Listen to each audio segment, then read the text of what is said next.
Pilkada Jakarta tahun 2024 bukan cuma pemilihan biasa, teman-teman.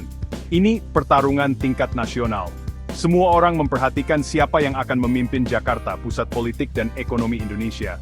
Pertarungannya sengit. Ada 3 pasangan calon utama. Ada Pramono Anung dan Rano Karno atau Pram Rano yang jadi calon favorit. Ridwan Kamil dan Suswono atau Rido juga jadi penantang kuat. Dan jangan lupa Dharma Pongrekun dan Kun Wardana atau Dharma Kun yang ikut meramaikan persaingan. Masing-masing ingin memikat hati warga Jakarta yang beragam. Jakarta itu unik, campuran kota modern dan nilai tradisional. Sebagai ibu kota negara, Jakarta jadi simbol penting, makanya pemilihan ini jadi sorotan. Hasil pilkada ini nggak cuma menentukan arah Jakarta 5 tahun ke depan, tapi juga menunjukkan perubahan politik di Indonesia. Pilkada Jakarta 2024 ini jadi tontonan menarik, dampaknya terasa sampai ke seluruh Indonesia. Semua orang menunggu hasil pilihan warga Jakarta, dan siapa pemimpin yang membentuk masa depannya.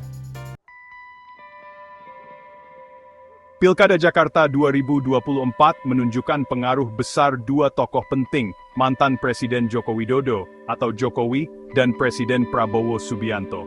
Keduanya mendukung Rido, berharap calon mereka menang. Jokowi, yang dikenal merakyat dan masih populer, aktif kampanye untuk Rido. Dukungannya diharapkan bisa memengaruhi pemilih, terutama di daerah di mana pengaruhnya masih kuat. Prabowo yang sekarang jadi presiden juga dukung Rido. Dia berharap bisa memperkuat basis politiknya di ibu kota.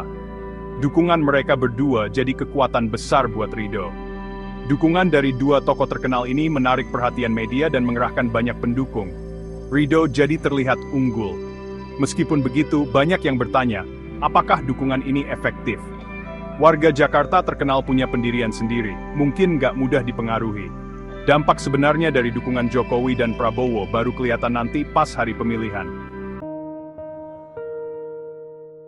Walaupun didukung Jokowi dan Prabowo, Rido kalah di Pilkada Jakarta 2024. Ada beberapa alasannya, ternyata ada kelemahan di kampanye mereka, dan pemilih di Jakarta itu rumit. Salah satu alasannya, Rido susah dekat sama anak muda Jakarta. Anak muda, yang aktif di media sosial dan punya pemikiran modern, kayaknya kurang tertarik sama cara kampanye Rido. Pesan Rido nggak nyampe ke mereka, jadinya banyak yang nggak dukung Rido. Selain itu, kampanye Rido banyak salah strategi, dan ada pernyataan kontroversial yang bikin orang jadi nggak suka. Mereka juga nggak bisa mengatasi masalah penting di Jakarta, kayak macet, polusi, dan biaya hidup yang mahal. Kekalahan Rido, meskipun didukung 2 tokoh besar, menunjukkan perubahan politik di Jakarta. Ternyata dukungan tokoh besar aja nggak cukup untuk memengaruhi pemilih yang makin pintar dan kritis. Kekalahan Rido jadi pelajaran, menang di Jakarta itu nggak cuma butuh nama besar, tapi juga harus paham masalah Jakarta dan keinginan warganya. Setelah Pilkada Jakarta 2024, muncul kontroversi dan masalah. Tim Rido dan Dharma Kun nggak terima hasil pemilihan. Mereka bilang ada kecurangan dan minta pemilihan diperiksa lagi. Mereka khawatir karena banyak yang nggak ikut memilih. Mereka juga bilang ada masalah sama pemberitahuan pemilih. Katanya ada yang nggak beres sama formulir C6, bukti pendaftaran pemilih. Tim Rido mau menggugat hasil pemilihan lewat jalur hukum. Mereka mau selidiki dugaan kecurangan dan pastikan pemilihannya jujur. Suasana jadi tegang karena hasil pemilihan dipertanyakan.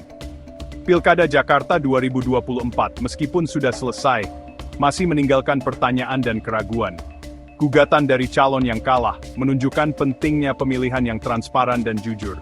Jakarta punya pemimpin baru, tapi masalah ini harus diselesaikan supaya pemilihan berikutnya lebih adil dan jujur.